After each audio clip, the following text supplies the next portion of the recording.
आप सभी को नमस्कार। स्वागत है आपका गुरुकुल ज्ञान गंगा चैनल में।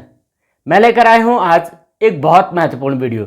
जैसे मैंने पिछली वीडियो में बात की थी कि हम पढ़ने वाले हैं उत्तरकाशी के नदी तंत्र के बारे में, क्योंकि हमारी यह सीरीज चल रही है उत्तरकाशी जनपद दर्शन पर। तो उत्तरकाशी जनपद दर्शन में नदी तंत्र यहाँ का बहुत ही ज़्यादा महत्वपूर्ण हो जाता है, क्योंकि इन नदियों के बारे में कई बार एग्जाम्स में क्वेश्चन पूछे जाते हैं। कुछ नदियों के नाम पूछे जाते हैं या नदियों के उपनाम पूछे जाते हैं, नदियों की लंबाई और नदी घाटी में बसे हुए कुछ प्रमुख स्थलों के बारे में पूछ लेते हैं। साथ ही साथ यहाँ के जितने भी डैम हैं नदियों पर बने हुए, वो भी बहुत ही ज़्यादा महत्वपूर्ण है। जैसे कुछ ही महीने पहले आपने एक खबर देखी होगी लॉकडाउन में कि एक ऐसा डैम जौनसार भाबर में बना था जिसके कारण एक गाँव डूब गया था। तो इस प्रकार के कुछ रहस्यमयी चीज़ें हम आज पढ़ने वाले हैं और इसी नदी तंत्र में। यह है स्पेशली उत्तरकाशी का नदी तंत्र, यानी उत्तरकाशी के बाद जो ये नदियां बह करके आगे की ओर जाएगी उसके बारे में भी हम पढ़ लेंगे। लेकिन पहले शुरू करते हैं उत्तरकाशी का नदी तंत्र। तो आइए कुछ प्रश्नों से शुरू करते हैं। क्या आप इन प्रश्नों के उत्तर जानते हैं कि सिराई की जीवन रेखा यानी सिराई घाटी की जीवन रेखा क्या है? पुरोला का वरदान क्या है? ये इंपॉर्टेंट क्वेश्चन है। लाल चावल कहाँ उत्पादन किए जाते हैं? और कमोल्ड और तमसा किस नदी के उपनाम हैं? जला नदी किस नदी को कहते हैं?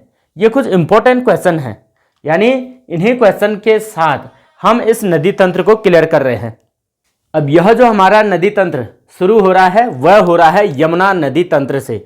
मैं वही यमुना नदी की बात कर रहा हूँ जो कि उत्तरकाशी के महत्वपूर्ण नदी तंत्र भी है। ये यमुना नदी कहाँ से निकलती है और कहाँ तक पहुँचती है और इस नदी की लंबाई कितनी है, ये कई बार पूछा जाता है और इसके उपनाम भी पूछे जाते हैं। तो आइए बिना देर के हुए यमुना नदी तंत्र के बारे में पढ़ लेते हैं। देखो, यमुना नदी की बात करें, उत्तरकाशी की एक महत्वपूर्ण नदी तंत्र है और ये उत्तरकाशी में दक्षिण पश्चिम को बहने वाली नदी है, यानी इसका जो प्रवाह है ये दक्षिण पश्चिम को बहती है। और दक्षिण पश्चिम में बहने के साथ जब इसका उद्गम की बात करें, इसका उद्गम होता है बंदरपूंछ पर्वत श्रेणी से, यानी बंदरपूंछ पर्वत श्रेणी में एक कालिंदी पर्वत है और कालिंदी पर्वत के समीप ही यहाँ पर यमुनोत्री ग्लेशियर है, यानी एक बंदरपूंछ ग्लेशियर भी है और उसी यमुनोत्री ग्लेशियर से ही इस नदी का उद्गम होता है। और ये है बंदरपूंछ पर्वत श्रेणी के पास में ही, और बंदरपूंछ के बगल में मैंने बताया कि एक कालिंदी पर्वत है, तो कालिंदी पर्वत से ही इस नदी का उद्गम माना गया है। ये जो बंदरपूंछ पर्वत है, इस बंदरपूंछ पर्वत में भी एक तरफ ब्लैक पीक है और एक तरफ व्हाइट पीक है, यानी काला पर्वत या काला मुनि पर्वत, और एक तरफ है व्हाइट पीक। तो इस तरीके से यहां से नदी का उद्गम हो रहा है, यमुना नदी का उद्गम। देखो, यमुना नदी यहां से प्रवाहित होकर के जब यहां खरसाली नामक जगह पर आती है, तो खरसाली नामक जगह पर एक नदी और मिलती है इसमें, उसका नाम है ऋषि गंगा। और ये ऋषि गंगा भी देखो, ये ऋषि गंगा जो है ये पश्चिमी नदी हो जाएगी, यानी ऋषि गंगा पश्चिमी। अब ऋषि गंगा पश्चिमी ये है तो पूर्वी कहाँ है? पूर्वी ऋषि गंगा होती है चमोली में, ये बद्रीनाथ के आसपास प्रवाहित होती है। तो ये पश्चिमी ऋषि गंगा भी बंदरपूंछ पर्वत श्रेणी के पास से ही निकलती है और यहाँ खरसाली नामक जगह पर मिल जाती है। लेकिन इससे पहले एक प्रमुख धाम है जिसे हम यमुनोत्री धाम कहते हैं, बहुत ही महत्वपूर्ण है यमुनोत्री धाम। तो यमुनोत्री धाम के बाद खरसाली में ऋषिगंगा नदी पहली नदी, जो कि इस यमुना नदी की सहायक होगी, पहली नदी, ये हम इंपॉर्टेंट याद रखेंगे। उसके बाद हनुमान चट्टी नामक जगह पर यहाँ पर एक नदी और मिलती है, उसका नाम है हनुमान गंगा, यानी हनुमान चट्टी पर हनुमान गंगा। इसी प्रकार से कंफ्यूजन और आता है, फुल चट्टी पर कौन सी नदी मिलती है? यदि आपको इसका उत्तर आता है तो कमेंट बॉक्स में इसका उत्तर दीजिएगा। लेकिन यहाँ पर बात कर रहे हैं हम हनुमान चट्टी में, और कौन सी नदी मिल रही है? हनुमान गंगा। और ये हनुमान गंगा भी बंदरपूंछ श्रेणी के ही पास से निकलती है, यानी इन तीन नदियों के सहयोग से ही ये जो नदी है यमुना नदी, इसका जल प्रवाह बन रहा है। यहाँ पर एक तालाब बना रखा है मैंने, ये तालाब है दरअसल सूर्यकुंड, और ये सूर्यकुंड काफ़ी गर्म जल स्रोत है, यानी यहाँ से काफ़ी तप्त कुंड के रूप में है। तो ये तप्त कुंड यानी गर्म पानी, इसका गर्म पानी भी इस नदी में मिल जाता है। तो इस वजह से हम ये मान लेते हैं कि यमुना नदी का जो उद्गम है वह तप्त जल स्रोत से है, यानी गर्म जल स्रोत से है। अब इस यमुना नदी के पीछे कई रहस्य हैं। उद्गम तो हमने बता दिया जी यमुनोत्री से हो रही है, लेकिन इस यमुना नदी को प्राचीन समय में सूर्य तनया नाम से भी जाना गया है, क्योंकि यमुना को सूर्य की पुत्री माना गया है। उसके बाद कलिंदजा और कालिंदी नदी के नाम से भी जाना गया है। कलिंदजा और कालिंदी नदी, क्योंकि कालिंदी पर्वत से निकल रही है, इसलिए कलिंदजा और कालिंदी नाम से भी जाना गया है। और साथ ही साथ इस नदी को यमी भी कहा गया है, क्योंकि यमी को सूर्य की पुत्री कहा गया है, इसलिए यमी नदी भी इसका नाम है। इसके शॉर्ट ट्रिक भी मैं आपको बताऊंगा, लेकिन आप इस तरीके से इसके नाम भी याद रख सकते हैं। उसके बाद आती है एक बहुत ही महत्वपूर्ण नदी, जो बहुत ज़्यादा महत्वपूर्ण है, और उस नदी का नाम है कमलगाल नदी। ये कमलगाल नदी का नाम ही कमोड नदी भी है। ये कमलगाल नदी यहाँ पुरोला के क्षेत्र में यमुना नदी से मिल जाती है, और कमलगाल नदी निकलती है सिराई घाटी से। ये है यहाँ पर सिराई घाटी, और सिराई घाटी की जीवन रेखा नदी इस नदी को कहते हैं। किस नदी को? कमलगाल नदी को। और कमलगाल नदी का उद्गम किसी पर्वत या किसी ग्लेशियर से नहीं होता, बल्कि एक कमलेश्वर के जंगल में एक प्राकृतिक जल स्रोत से इसका उद्गम होता है, कमलेश्वर के जंगल में, और यहाँ से ये नदी निकलती है।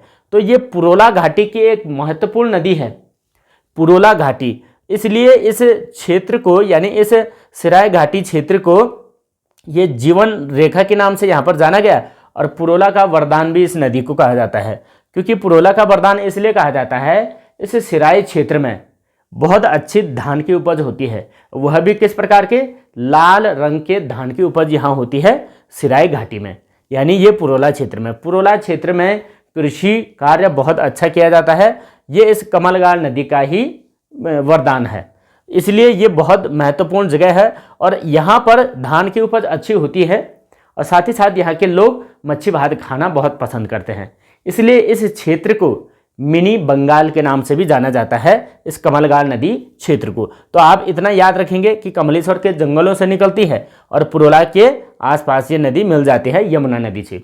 अब वहाँ से आगे आकर के देखें तो इस क्षेत्र में कई डैम बने हुए हैं, जल विद्युत परियोजनाएं बनी हुई हैं। कौन कौन सी जल विद्युत परियोजनाएं, इस पर भी बात कर लेते हैं।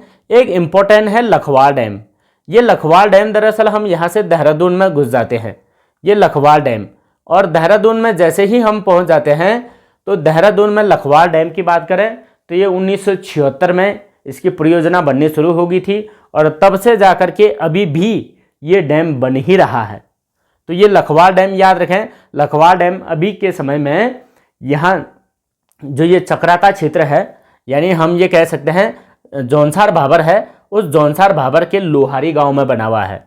तो लोहारी गांव में बना हुआ लखवाड़ डैम हम इम्पोर्टेंट याद रखेंगे। किस नदी पर है? यमुना नदी पर।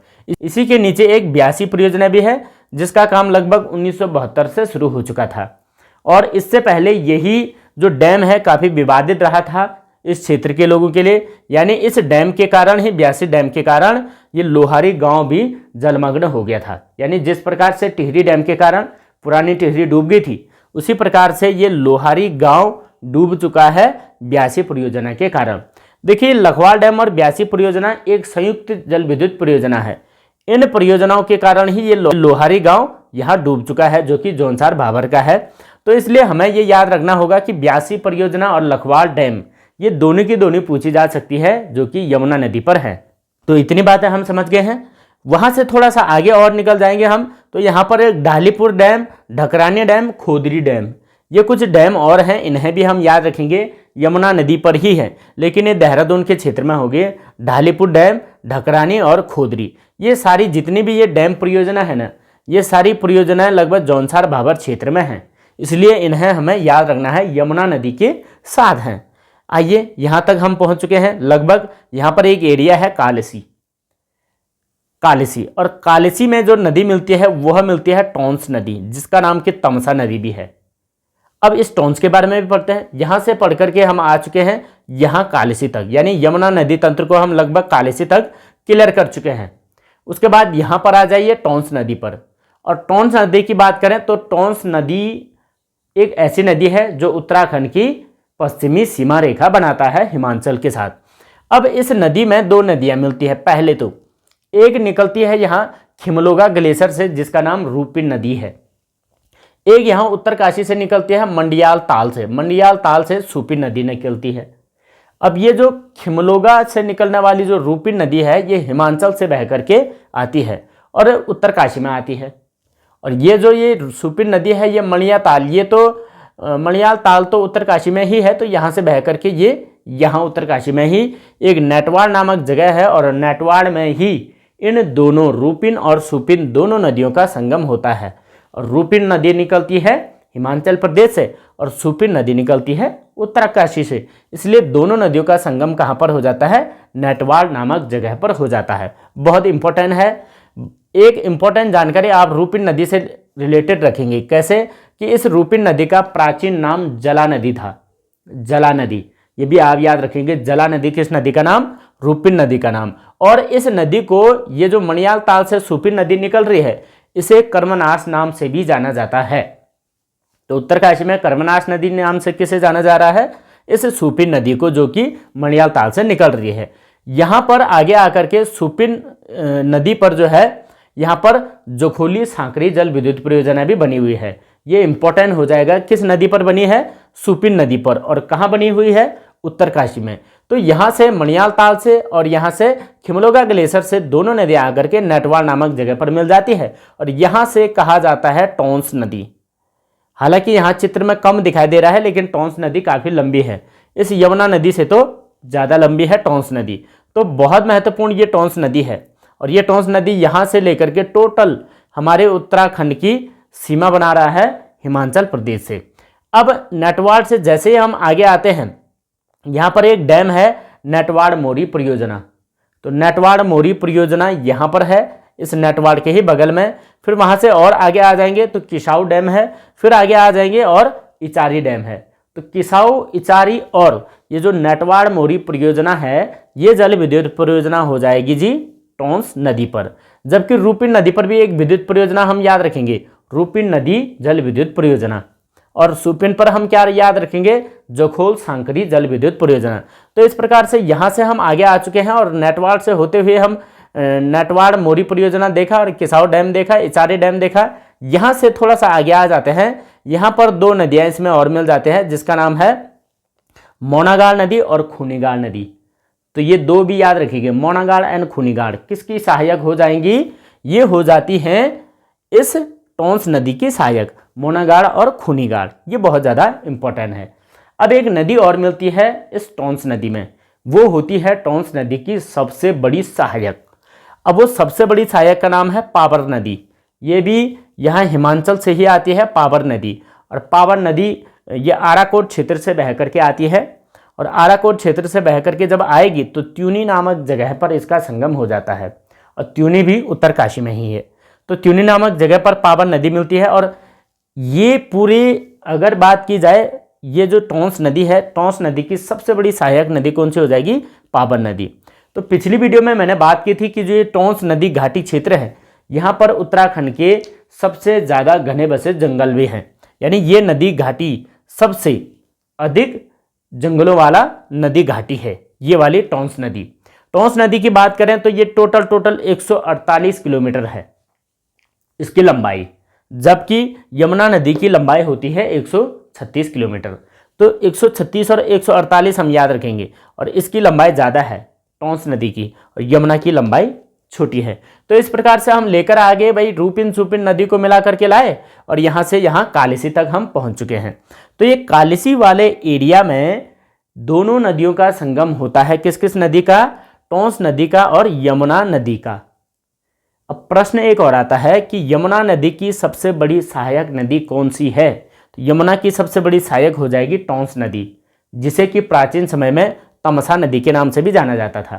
तो ये टोंस नदी यमुना की बड़ी सहायक नदी और टोंस की बड़ी सहायक नदी पावर नदी, तो दोनों की दोनों खास हो जाएगा, इसलिए सबसे बड़ी सहायक याद रखना है। यमुना नदी का प्रवाह दक्षिण पश्चिम को है और टोंस नदी का प्रवाह है दक्षिण पूरब की तरफ लगभग, तो इसलिए भी इस तरीके से हमें याद रखना है। और कालिसी एक बहुत महत्वपूर्ण क्षेत्र है।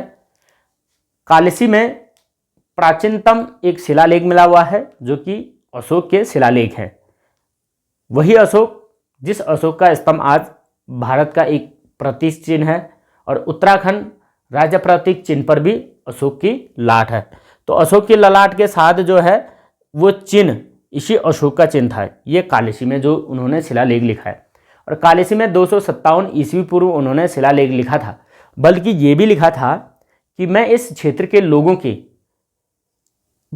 पशुओं के लिए तथा यहाँ के मनुष्यों के लिए, निवासियों के लिए चिकित्सा की व्यवस्था कर रहा हूँ, और आप लोगों से निवेदन रहेगा कि आप हिंसा त्याग करके अहिंसा को स्वीकार करें या अहिंसा को अपनाएं। तो ये शिलालेख उस जमाने में पाली भाषा में लिखा गया था, क्योंकि वो बौद्ध धर्म के प्रवर्तक थे या बौद्ध धर्म को मानते थे, इसलिए पाली भाषा में लिखा था। और उन्होंने इस क्षेत्र को अप्रांत क्षेत्र कहा था और यहाँ के लोगों को पुलिंद भी कहा था। ये चीज़ें आप इतिहास वाले टॉपिक से पढ़ लेंगे। तो इतिहास वाले टॉपिक पढ़ने के लिए हमारे प्ले लिस्ट में जाएँ और वहाँ से भी आप पढ़ सकते हैं। तो यहाँ पर हम कालिसी नामक जगह पर मिला दिए हैं टोंस नदी और यमुना नदी। यहीं पर एक अमलावा नदी भी मिलती है, एक छोटी सी नदी कालिसी के पास में। तो यानी कालिसी के पास में यमुना, टोंस और अमलावा 3 नदियों का संगम होता है। यहाँ से थोड़ा आगे और निकल जाएंगे तो डाक पत्थर आता है, और डाक पत्थर से एक शक्ति नहर निकाली गई है। ये शक्ति नहर देहरादून के क्षेत्र के लिए निकाली गई है, और यहाँ पश्चिमी देहरादून में ये शक्ति नहर जो है सिंचाई का कार्य करती है। और ये लगभग 11 किलोमीटर लंबी एक नहर है, शक्ति नहर।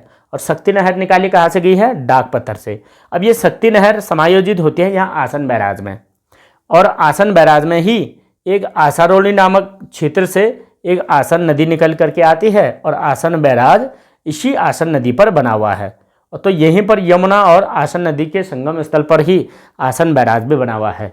जबकि यहाँ खड़ा पत्थर नामक जगह से हिमाचल की तरफ से एक नदी और आती है, गिरिगंगा, यहीं आसन बैराज के पास में। तो ये आसन बैराज है, ये आसन बैराज बहुत महत्वपूर्ण है। ये एक वेटलैंड क्षेत्र है, यानी एक आर्द्र भूमि है, जिसे कि बैराज के रूप में 1967 में बनाया गया था। 1967 में बनाने के साथ ये ढालीपुर क्षेत्र में बनाया गया, यानी यहाँ का जो स्थान का नाम है वो है ढालीपुर, इसलिए इस बैराज को ढालीपुर झील भी कह देते हैं। तो ये ढालीपुर झील एक कृत्रिम झील है, कोई प्राकृतिक नहीं है। ये पक्षी निवास के लिए बहुत ही ज़्यादा इम्पोर्टेंट है। और अभी के समय में एक तारीख बताता हूँ, 21 जुलाई 2020 को इस आसन बैराज को भारत के 38वें रामसर साइट में भी शामिल किया गया है। ये महत्वपूर्ण क्वेश्चन हो जाएगा, क्योंकि ये करंट अफेयर है 2020 के, और उस बीच से कोई भी एग्जाम ऐसा नहीं हुआ जहाँ की ये पूछा गया हो। तो अभी आने वाले एग्जाम में यही क्वेश्चन पूछा जाना है, 38वां रामसर। और 38वां रामसर का मतलब है एक आर्द्र भूमि के रूप में चिन्हित किया गया है, और आर्द्र भूमि चिन्हित किया गया इसलिए ये महत्वपूर्ण हो जाता है। और ऐसा आर्द्र भूमि उत्तराखंड में मात्र एक ही है, वो है कौन सा? आसन बैराज वेटलैंड क्षेत्र। तो यहाँ तक हम समझ गए हैं। यहाँ से आगे यदि हम आते हैं तो यहाँ से आगे पौंटा साहिब यहाँ है। पौंटा साहिब सिखों का एक प्रमुख धर्मस्थल है। ये पौंटा साहिब हिमाचल प्रदेश में पड़ता है, और इसी के नीचे से एक बाटा नदी आती है, और बाटा नदी यहीं पर इस ढालीपुर क्षेत्र में यमुना नदी से मिल जाती है। और जैसे ही ढालीपुर क्षेत्र में बाटा नदी मिलती है, और इसी ढालीपुर से ही यमुना नदी उत्तर प्रदेश को चली जाती है, यानी ये देहरादून का अंतिम छोर है, और यहाँ इस छोर से ही यमुना नदी उत्तर प्रदेश को घुस जाती है। इसलिए एक क्वेश्चन ऐसे भी आता है कि यमुना नदी उत्तर प्रदेश कहाँ पर से प्रवाहित होती है? तो ये ढालीपुर क्षेत्र से होती है, यूपी के लिए जाती है ये यमुना नदी। तो यमुना नदी की लंबाई की बात करें तो 136 किलोमीटर है, और टोटल लंबाई की बात करें अगर इसकी इलाहाबाद प्रयागराज तक, तो प्रयागराज तक यमुना नदी की लंबाई 1384 किलोमीटर है, और उत्तराखंड में मात्र 136 किलोमीटर है। जबकि इससे लंबी नदी है हमारी टोंस नदी, जिसकी लंबाई 148 किलोमीटर है। तो ये भी हम याद रखेंगे। यहाँ से लेकर के हमने अभी इस बंदरपूंछ से लेकर के, मणियाल ताल से लेकर के और खिमलोगा ग्लेशियर से लेकर के सभी नदियों को डिस्कस करके हम पहुँच गए हैं उत्तर प्रदेश में। और उत्तर प्रदेश से ये नदी यहाँ से दिल्ली होते हुए सीधा प्रयागराज इलाहाबाद में पहुँच जाती है। उसके बाद इस नदी को हम भारतीय नदी तंत्र में भी पढ़ेंगे, क्योंकि भारत के नदी तंत्र में यहाँ चंबल नदी, काली सिंध नदी, ये कई नदियाँ इसमें मिलती हैं, उस पर भी डिस्कस करेंगे, लेकिन उसे हम पढ़ेंगे भारत के नदी तंत्र में। तो उत्तराखंड की नदी तंत्र में हम यमुना नदी को इतना ही याद रखें। अब एक चीज़ और बस जाता है कि भाई यमुना नदी के मैंने स्टार्टिंग में नाम बताए थे, कई नामों से जाना जाता है। जैसे यहाँ पर अन्य नाम के रूप में आप एक ट्रिक याद रखेंगे, बहुत शॉर्टकट है, ट्रिक हो जाएगा आयसु काका। बहुत छोटा सा है, आयसु काका। आयसु काका का मतलब है, आ का मतलब है आसित नदी, और आसित नदी इसको इसलिए कहा गया था क्योंकि कहा जाता है कि इस नदी की जो मुहाने की जो खोज की गई थी वह आसित नामक ऋषि के द्वारा की गई थी, इसलिए आसित नदी भी यमुना नदी को कहते हैं। फिर दूसरा यमुना हो गया है जो कि हम जानते हैं। अगला सूर्यतनया हो गया है। सूर्यतनया का मतलब है यमुना को सूर्य की बेटी कहा जाता है, इसलिए सूर्यतनया कहते हैं। कालिंदी इसलिए कहते हैं क्योंकि कालिंदी पर्वत यहाँ पर है, और कालिंदी पर्वत की वजह से इसको कालिंदी भी कहते हैं, साथ ही साथ कलिंदजा भी इसको कह देते हैं। तो ये वाली जो बातें हैं ये सभी कुछ हम याद रखेंगे। एक इंपॉर्टेंट नोट यहाँ से और याद रखेंगे कि यमुना हिमाचल प्रदेश के सिरमौर को छूती है। ये क्वेश्चन इससे पहले आ चुका है, इसलिए मैंने यहाँ पर इंपॉर्टेंट नोट करके रखा है। ये क्वेश्चन पूछा गया कि यमुना नदी हिमाचल प्रदेश के कितने जनपदों को छूती है, तो मात्र सिरमौर जनपद को छूती है हिमाचल प्रदेश के, वो भी यहाँ पर। यहाँ ऊपर तो नहीं छुएगी क्योंकि यहाँ तो उत्तरकाशी से आ रही है, ऑलरेडी सीमा बना करके तो टोंस आ रही है, तो यहाँ पर ये छूती है किसे, सिरमौर जिले को। तो इतना हम याद रखेंगे, हिमाचल प्रदेश में भी सिरमौर को छू रही है। बाकी हमने इसके उपनाम भी याद रखे, और मैंने क्वेश्चन एक दिया था कि मिनी बंगाल किसे कहते हैं, तो मिनी बंगाल मैंने बताया कि आप कमल नदी घाटी क्षेत्र को कहते हैं, यानी सिराई घाटी को। और सिराई की जीवनदायिनी रेखा कौन सी होगी, कमलगाड़, जो कि यमुना की सहायक नदी है। इसके अलावा कई छोटी सहायक नदियां और हैं यमुना नदी की, लेकिन इतना कुछ हमें याद रखने की फिलहाल आवश्यकता नहीं है। इस नदी तंत्र को आप कंप्लीटली या तो स्क्रीनशॉट करके याद रख सकते हैं, या आप इसे साथ ही साथ नोट भी कर सकते हैं। तो ये आपके लिए एक बेस्ट नॉलेज हो जाएगा। आप जो भी एग्जाम में बैठ रहे हैं वहाँ आपका इससे कोई ना कोई प्रश्न 101% आने वाला है। तो ये तो हो गया हमारे यमुना नदी तंत्र। अब मैंने बात की थी कि भाई मैं उत्तरकाशी के तीनों नदी तंत्र के बारे में बताऊंगा। तो उत्तरकाशी के हम यमुना नदी तंत्र, टोंस नदी तंत्र, दोनों नदी तंत्र तो पढ़ चुके हैं। तो अब बात कर रहे हैं भागीरथी नदी तंत्र के बारे में। देखो भागीरथी नदी तंत्र बहुत लंबी है, लेकिन मैं अभी ओनली बात कर रहा हूं किसमें, उत्तरकाशी के बारे में। भागीरथी नदी तंत्र का मेन जो पोर्शन है, जो मेन प्रवाह क्षेत्र है, वो टिहरी में भी है, और टिहरी के साथ साथ देवप्रयाग तक ये बहती है। लेकिन अभी हम उत्तरकाशी के आधार पर इसे याद रखेंगे। बाद में इसको जब हम टिहरी डैम के साथ पढ़ेंगे, यानी टिहरी जनपद के साथ, उसमें और ज़्यादा क्लियरली यहाँ से नीचे का पोर्शन हम पढ़ लेंगे। तो आइए बात करते हैं भागीरथी नदी पर। भागीरथी जिसे कि गंगा के नाम से भी जाना जाता है, तो भागीरथी नदी का उद्गम होता है गोमुख से, यानी यहाँ पर एक ग्लेशियर है जिसका नाम है गंगोत्री ग्लेशियर। और गंगोत्री ग्लेशियर हम इससे पहले वाली वीडियो में भी डिस्कस कर चुके हैं कि गंगोत्री ग्लेशियर 30:2 के अनुपात में उत्तराखंड का सबसे बड़ा ग्लेशियर भी है। 30:2 मतलब कि 30 किलोमीटर लंबाई है और 2 किलोमीटर चौड़ाई है। तो इस गंगोत्री ग्लेशियर के किनारे पर ही गोमुख आकृति में एक ग्लेशियर का कोना है, यानी गाय के मुख के समान, और इसी गोमुख से ही भागीरथी नदी का उद्गम होता है। शास्त्रों में यह कहा जाता है कि इस भागीरथी नदी का उद्गम महाराजा भगीरथ की असीम तपस्या के कारण हुआ था, और जब उन्होंने तपस्या की थी तो अपने 60,000 पुरखों की तृप्ति के लिए इस भागीरथी नदी को पृथ्वी पर आमंत्रित किया गया था, और तब से इस नदी को भागीरथी नदी कहते हैं, भगीरथ के नाम से। जबकि इस नदी को एक गंगा के रूप में उतारा गया था और शिव की जटाओं में इसे समाया गया था शिव के द्वारा। उसके पश्चात शिव ने अपनी जटाओं से एक धारा जमीन पर उतारी थी और वो बनी थी गंगा नदी। तो इस प्रकार से भागीरथी नदी का नाम भगीरथ के नाम से पड़ा हुआ है। अब इसमें सहयोगी नदियां यानी इसकी सहायक नदियां कौन कौन सी हैं यह भी देख लेते हैं। पहली नदी है आकाशगंगा, ये बहुत ज़्यादा इंपॉर्टेंट हो जाएगी।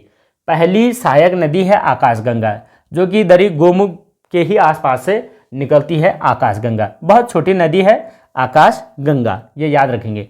उसके बाद एक रुद्रगंगा है जो कि रुद्रगेरा ग्लेशियर से निकलती है। रुद्रगंगा ये भी यहाँ गंगोत्री से ऊपर इसी क्षेत्र में मिल जाती है। उसके बाद केदार ताल से निकलती है केदार गंगा। तो केदार ताल से केदार गंगा यहीं गंगोत्री के आसपास में ये भी मिल जाती है भागीरथी से। तो यहाँ पर गंगोत्री एक प्रमुख तीर्थ स्थल हो गया है, जैसे यहाँ यमुनोत्री था और यहाँ पर गंगोत्री था। और गंगोत्री के ही पास में यहाँ पर केदार ताल से आने वाली केदार गंगा भी मिल जाती है। और यहीं गंगोत्री में ही एक भगीरथ शिला भी है। देखो ये भगीरथ शिला वही शिला है जिस शिला पर खड़े होकर के राजा भगीरथ ने तपस्या की थी माँ गंगा की। तो ये वही क्षेत्र है। एक यहाँ पर पटगांग तीर्थ है, बहुत ही ज़्यादा खास है पटगांग तीर्थ। क्यों जाना जाता है पटगांग तीर्थ? देखो उत्तराखंड के बारे में पढ़ना है और तीर्थों के बारे में, देवस्थल के बारे में ना पढ़ा तो उत्तराखंड अधूरा है। इसलिए पटगांग तीर्थ क्यों फेमस है, तो ये याद रखेंगे हम कि जब किसी पर गो हत्या का पाप लग जाता है उसकी मुक्ति के लिए यहाँ पर यदि पूजा अर्चना और तपस्या की जाए तो वह व्यक्ति गो हत्या के पाप से मुक्त हो सकता है पटगांग तीर्थ में जाकर के। तो ये भी इम्पोर्टेंट हम याद रखेंगे। जैसे देवप्रयाग एक स्थान था, तो देवप्रयाग ब्रह्म हत्या की मुक्ति के लिए जाना जाता है क्योंकि प्रभु श्री राम ने ब्रह्म हत्या के पश्चात यानी रावण की मृत्यु के पश्चात यहाँ पर तपस्या की थी। और ये वाला पटगांग तीर्थ है गो हत्या की मुक्ति के लिए। अब एक और नदी है जिसका नाम है जाह्नवी नदी, यानी इसे जाड़ गंगा भी कहते हैं। तो जाड़ गंगा या जाह्नवी नदी का उद्गम होता है थांगला दर्रा से, थांगला दर्रा। और इस थांगला दर्रा से ये यहाँ लंका नामक जगह पर आकर के मिल जाती है भागीरथी से, उत्तरकाशी में ही है। और यहीं पर यह भैरव घाटी है। भैरव घाटी मतलब कि इसे भैरव जाप भी कहते हैं। और मैं बात कर रहा था पिछली वीडियो में कि भाई यहीं पर स्नो लेपर्ड जो प्रोजेक्ट है वो चल रहा है, स्नो लेपर्ड प्रोजेक्ट चल रहा है यहीं पर, इसी भैरव घाटी में चल रहा है जो नीदरलैंड के सहयोग से हो रहा है। यानी इस क्षेत्र में पहले से ही स्नो लेपर्ड बहुत मात्रा में पाए जाते हैं और इसलिए यहाँ पर जो है भैरव घाटी में स्नो लेपर्ड जो है अभ्यारण्य बनाया जा रहा है, हिम तेंदुआ अभ्यारण्य। और हिम तेंदुआ अभ्यारण्य भैरव घाटी में यह लंका से ही शुरू होगा और इस जाह्नवी नदी क्षेत्र में ही यहाँ पर स्नो लेपर्ड अभ्यारण्य बनाया जाएगा और स्नो लेपर्ड सेंचुरी यहाँ पर बन रही है। तो ये हम याद रखेंगे लंका नामक जगह से। ठीक है, यहाँ तक हम पहुँच गए गोमुख से लेकर के इन नदियों तक। अब यहाँ पर आ जाइए, एक सिया गंगा निकलती है यानी सियागाड़। सियागाड़ नदी झाला नामक जगह पर मिल जाती है भागीरथी नदी से।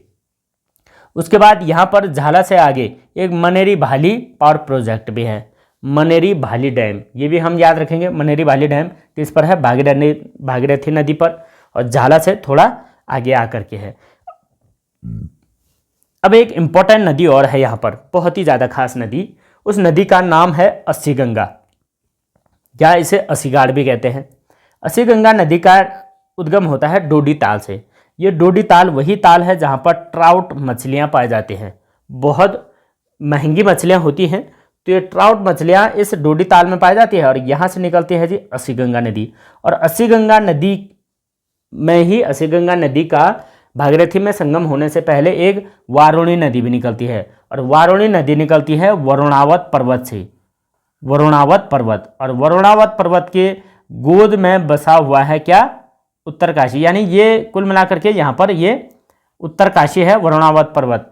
तो वरुणावत पर्वत के पास से ही वारुणी नदी निकलती है और तब जा करके यहाँ पर ये उत्तरकाशी नगर भी बसा हुआ है। तो ये माना जाता है कि भाई इस वारुणी नदी तथा इस अस्सी गंगा के मध्य द्वाब में ही उत्तरकाशी बसा हुआ है। ये इंपॉर्टेंट हम याद रखेंगे। और वारुणी नदी वरुणावत पर्वत क्षेत्र से ही निकलती है। उसके बाद ये जो अस्सी गंगा है ये गंगोरी नामक जगह पर भागीरथी से मिल जाती है, यानी गंगा से मिल जाती है, आप समझ सकते हैं। और गंगोरी में भागीरथी से मिल गई। यहाँ तक हम बात समझ गए हैं इस भागीरथी नदी की। उसके बाद एक चंद्रबदनी एक नदी और है जो कि यहाँ पर उत्तरकाशी में इस भागीरथी से मिल जाती है। यहाँ तक हम समझ गए भागीरथी नदी तंत्र को। अब यहाँ से ये नदी आ जाती है यहाँ टिहरी में, क्योंकि उत्तरकाशी वाला एरिया पहले समय में टिहरी में ही था। उसके बाद यहाँ पर आ जाती है। तो यहाँ पर बात करें, ये नदी यहाँ से आगे जा कर के सीधा गणेश प्रयाग में पहुँच जाती है। और गणेश प्रयाग का मतलब है अभी स्वामी राम तीर्थ सागर। यहाँ पर एक डैम है स्वामी राम तीर्थ सागर यानी टिहरी डैम, उसका ऑफिशियल नाम स्वामी राम तीर्थ सागर है। तो गणेश प्रयाग उसका प्राचीन नाम था और ये अब गणेश प्रयाग प्रयाग नहीं रह गया है बल्कि जलमग्न हो गया है। ये यही क्यों, यहाँ पर तो पुरानी टिहरी भी जलमग्न होगी, जिसका कि विरोध सुंदरलाल बहुगुणा जी के द्वारा किया गया था, जिन्हें पर्यावरण मित्र कहते हैं। उन्होंने इसका विरोध किया था। इन्होंने ही नहीं, बहुतों ने किया था, लेकिन आखिरकार सरकार के आगे जनता के नहीं चली और सरकार ने जबरन हमारे पुरानी धरोहरों को जलमग्न कर दिया। पुरानी धरोहर का मतलब है यहाँ टिहरी राजाओं के पुराने महल, पुराने बिल्डिंग्स थी, जिसे कि आज के यदि हम लोग देखते तो शायद इतिहास को याद रखने में कुछ आसानी होती, लेकिन वो डूब गया। अब डूब गया तो ये अब गणेश प्रयाग से यहाँ पर इन्होंने स्थानांतरित कर दिया है और यहाँ बोराड़ी नामक गांव में एक नई टिहरी बसा दिया है। तो ये तो खैर बात है टिहरी की, हम टिहरी में बात करेंगे। और इस जो गणेश प्रयाग है, गणेश प्रयाग पर पहले समय में 3 नदियों का संगम होता था, एक बिलंगना का और एक भागीरथी का, एक घृतगंगा। अब तो घृतगंगा तो लुप्त ही होगी क्योंकि अब ये टिहरी डैम बन चुका है, बहुत बड़ा डैम बन चुका है और काफ़ी ऊंचा भी बना हुआ है और 2400 मेगावाट क्षमता के लिए ये बना हुआ है और अभी 2006 में इसका पहला फेज़ 1000 मेगावाट कंप्लीट हुआ है। तो इसे हम याद रखेंगे कि भाई टिहरी डैम। और यहाँ से आगे करके ये नदी निकल जाती है देवप्रयाग में, जिसे कि इंद्रप्रयाग भी कहते हैं और समस्त तीर्थों का शिरोमणि भी इस क्षेत्र को कहा जाता है। और यहाँ देवप्रयाग में यहाँ से आती है अलकनंदा नदी, जो कि चमोली जनपद से होकर के यहाँ रुद्रप्रयाग से श्रीनगर से आगे बहती है अलकनंदा नदी, और अलकनंदा और भागीरथी का संगम होता है यहाँ इंद्रप्रयाग में यानी देवप्रयाग में। और इस देवप्रयाग में ही इस भागीरथी नदी को सासू के नाम से जाना जाता है, सास, और सास के नाम से भागीरथी को, और यहाँ इसे बहू के नाम से जाना जाता है। तो सास बहू का संगम होता है इंद्रप्रयाग में यानी देवप्रयाग में। और इसकी लंबाई जो है भागीरथी की 205 किलोमीटर लंबाई है इसकी, गोमुख से लेकर के देवप्रयाग तक। कितनी किलोमीटर? 205 किलोमीटर इसकी लंबाई है। तो इतना था हमारा गोमुख से निकलने वाली भागीरथी नदी तंत्र के बारे में। इस तरीके से इतना याद रखने में कोई दिक्कत नहीं होनी चाहिए, बहुत ही ज़्यादा सरल है, बहुत आसान है। यदि आप एक बार मन बना ले कि देखना है, भाई सीखना है, तो सीखने में कोई दिक्कत नहीं है, समय नहीं लगता सीखने में, सिर्फ मन होना चाहिए। आपके हृदय में यदि आग है सीखने की तो आप सीखिए, और हम सिखाने को तैयार हैं। आपकी ज़रूरत होनी चाहिए सीखने के लिए। एक बार क्विक रिवीजन भी कर लेते हैं। क्विक रिवीजन में देखो, भागीरथी की लंबाई 205, यानी उत्तरकाशी में जो भी नदियां हैं उन नदियों में सबसे लंबी कौन कौन सी है? भाई देखो, लंबी नदी है सबसे बड़ी भागीरथी नदी। भागीरथी नदी 205 किलोमीटर लंबी है देवप्रयाग तक। अभी हम केवल उत्तरकाशी की लंबाई नहीं काउंट कर सकते हैं, हम देवप्रयाग तक की लंबाई काउंट करेंगे। उसके पश्चात टोंस नदी है 148 किलोमीटर, जो कि यहाँ था। यमुना नदी है 136 किलोमीटर। उसके बाद तो बिलंगना भी है जो टिहरी में बहती है। साथ ही साथ यहाँ से बात की जाए तो आसन नदी भी काफ़ी लंबी है, और यहाँ से पावर नदी भी काफ़ी लंबी है, जो कि टोंस नदी की सबसे बड़ी सहायक थी। ये सारी जानकारियाँ हम याद रखें। और उसके पश्चात एक चीज़ और याद रखेंगे, यमुनोत्री की। यमुनोत्री की बात करें तो ये यमुनोत्री प्रताप शाह के द्वारा निर्मित किया गया था, ये यमुनोत्री का मंदिर 1872 से 73 के समय में। और माता रानी गुलेरिया, जो टिहरी की राजमाता गुलेरिया थी, उन गुलेरिया माता के द्वारा इस मंदिर का पुनर्निर्माण भी किया गया था। तो ये थी हमारी उत्तरकाशी के नदी तंत्र की एक मास्टर सीरीज, और इस मास्टर सीरीज को आप जरूर पढ़ें और ज़रूर याद रखें। अब कुछ क्वेश्चन मैंने आपको यहाँ से दिए थे, जैसे स्टार्टिंग में मैंने बताया था कि ये प्रश्न आपको कितने आ रहे हैं। यदि नहीं आ रहे हैं तो इसमें देखें, और मैंने इन सभी चीज़ों का जिक्र इस पूरी वीडियो में कर चुके हैं। तो सिराई की जीवन रेखा किसे कहते हैं? तो सिराई क्षेत्र की जीवन रेखा कहते हैं कमलगाड़ नदी को, ये हम याद रखेंगे। फिर पुरोला का वरदान, पुरोला का वरदान कहते हैं वही कमलगाड़ नदी को ही। लाल चावल इसी सिराई घाटी क्षेत्र में ही होते हैं, और इसीलिए मच्छी भात वहाँ के लोग ज़्यादा खाते हैं। कमोल्ड नदी कमलगाड़ नदी को ही कहते हैं। भाई सब कमलगाड़ नदी के क्वेश्चन थे। तमसा नदी टोंस नदी को कहते हैं। और जला नदी कहते हैं जी इसे, कौन सी है? रूपिन नदी को। एक प्रश्न यहाँ छूट गया, मिनी बंगाल इसी सिराई घाटी क्षेत्र को कहते हैं। इतनी सारी इंपॉर्टेंट जानकारियाँ हमारी आज की इस सेशन में था, यानी आज के इस वीडियो में बहुत ज़्यादा महत्वपूर्ण चीज़ें हम डिस्कस कर चुके हैं। नदी तंत्र को पढ़ने के लिए संयम चाहिए, और संयम रखना से ही ये चीज़ें याद होगी। कितनी सारी चीज़ें मैं डिस्कस कर चुका हूँ। यदि मैं इसको एक एक करके एक तरफा बनाते जाता तो इसमें कम से कम 2 घंटे लगने थे, लेकिन मैंने इसे आपको आधे घंटे में क्लियर करके दोनों की दोनों नदी तंत्र बता दिया है। यहाँ से आके यदि आपको कन्फ्यूज़न है कि भाई यहाँ कौन कौन नदी मिलती है, भिलंगना नदी, तो उसके लिए भी टिहरी जब जनपद पढ़ाएंगे वहाँ तक बने रहेगा, वहाँ पर भी बहुत ही इंपॉर्टेंट नदी तंत्र मैं बताने वाला हूँ। तो ये थी आज की हमारी वीडियो। हमारी वीडियो कैसी लगी आपको ज़रूर बताइएगा। मैं बहुत मेहनत करके आपके लिए ये बनाता हूँ ताकि आप लोगों को नॉलेज मिल सके, आपके नॉलेज में वृद्धि हो सके। देखो कई लोगों को ये पहले से आता है, इसमें कोई शक नहीं, लेकिन रिवीजन बहुत ज़रूरी है। हम कितना पढ़ते हैं ये मायने नहीं रखता है, हम कब पढ़ रहे हैं ये भी बहुत मायने रखता है भाई। एग्ज़ाम आने वाले हैं, कब जागोगे? जाग जाओ, बिस्तर से उठो और चिंताएं करनी शुरू करो, और इस तरीके से हमारी मास्टर वीडियो को लगातार देखते रहो, आपको नॉलेज ही मिलेगा, एक्स्ट्रा अदर चीज़ कुछ नहीं, केवल नॉलेज बेस से ही मैं ये बना रहा हूँ। और इसलिए आप लगातार वीडियो में बने रहें और हमारे वीडियोज़ को शेयर ज़रूर कीजिएगा और चैनल को सब्सक्राइब ज़रूर करें आप लोग, और अपने दोस्तों में भी शेयर करें। बाकी आज के लिए इतना ही, मिलते हैं एक अगली इंटरेस्टिंग वीडियो के साथ। तब तक के लिए आप सभी को जय हिंद।